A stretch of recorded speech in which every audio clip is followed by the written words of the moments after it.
now I would like to ask your final opinion about artificial intelligence.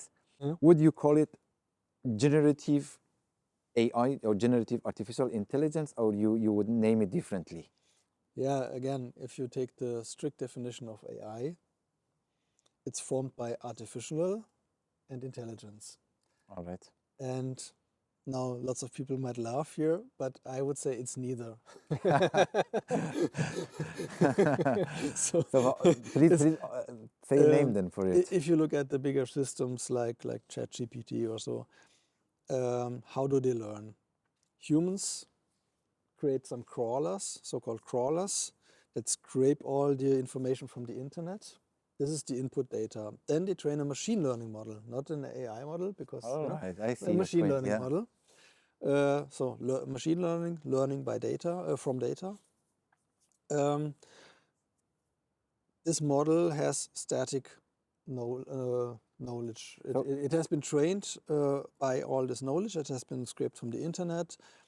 The knowledge is essentially frozen in there. It's not changing any longer. All right. Yeah? Yeah.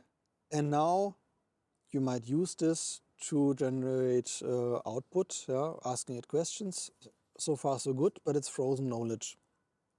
Now what these bigger systems do, because you would have the problem that the retraining is really expensive, so you only train it maybe once per year, and it lacks knowledge of everything that happens in between, so before the next training iteration. What they now do is reinforcement learning with human feedback.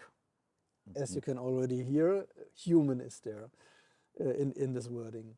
So adapting this static knowledge is again by a huge team of humans that interpret the output, differentiate or judge, is this output appropriate or inappropriate, is it biased, is it good, from the quality of the answers, and incorporate their feedback into the system. So essentially it's again humans that update this model. So therefore you can get rid of the A of AI. Yeah, because you see the intelligence is human-based. Now coming to the I of AI, at least, of course, there is no good definition for what is intelligence. Therefore, you cannot talk about artificial intelligence. I mean, there are some information, some definitions, but it's very deep and very broad, and it needs really. To be honest, nobody knows. And nobody knows, like consciousness. Exactly. What nobody is knows what's intelligent. Consciousness is even more complex to understand. But what we can say is there are some prerequisites for intelligence, and adaptability is or being able to learn on your own is definitely one crucial part of intelligence. All right. So that's why I also question the I. As this is, as we have now seen, it's static knowledge that has been trained once. It doesn't adapt.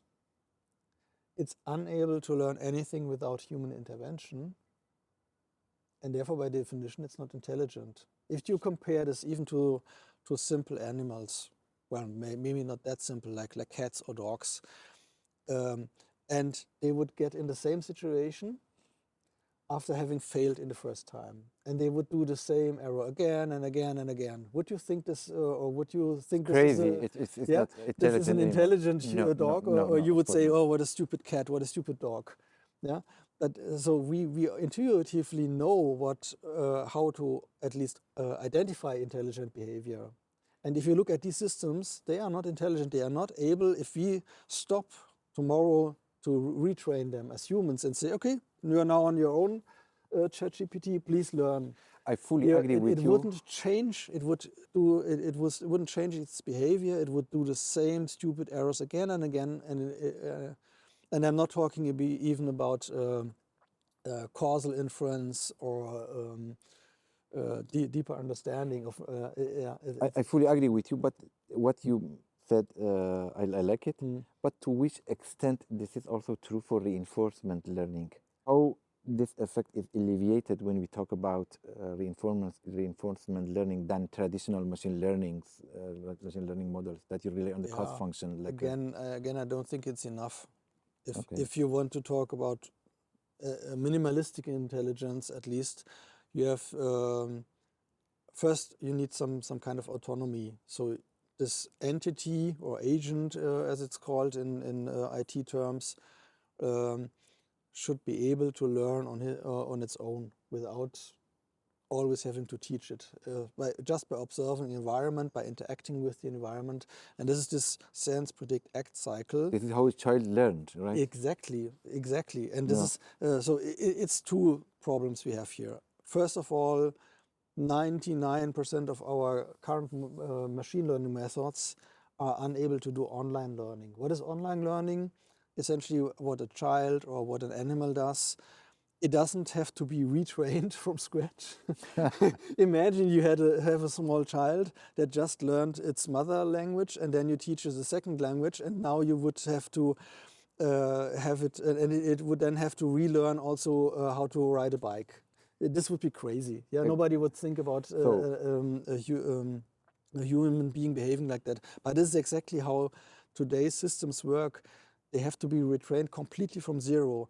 And online learning or incremental learning is closer to how it's done in biology. You add up knowledge, but you don't lose the initial knowledge. And most of our today's systems, like those artificial neural networks and all the other systems, they behave in this, they need this complete retraining cycle. Cannot train it by just adding a tiny fraction of new knowledge or just until a certain point. Then you have to retrain it completely with all the data. And this is so different from biology. So we are so far away there. All right. So let's agree then to at least for time being, call it differently. Shall we call it generative machine learning? Maybe it's probably more appropriate. All right, at guys, least the current algorithms are on that level still. Please don't take me wrong. It's not about bashing those systems. They're very powerful. They're great tools, but it's also about showing what they can and what they cannot do, so that we know which tasks we still have to do to make them even more intelligent. Excellent. Thank you very much for your time and the insight.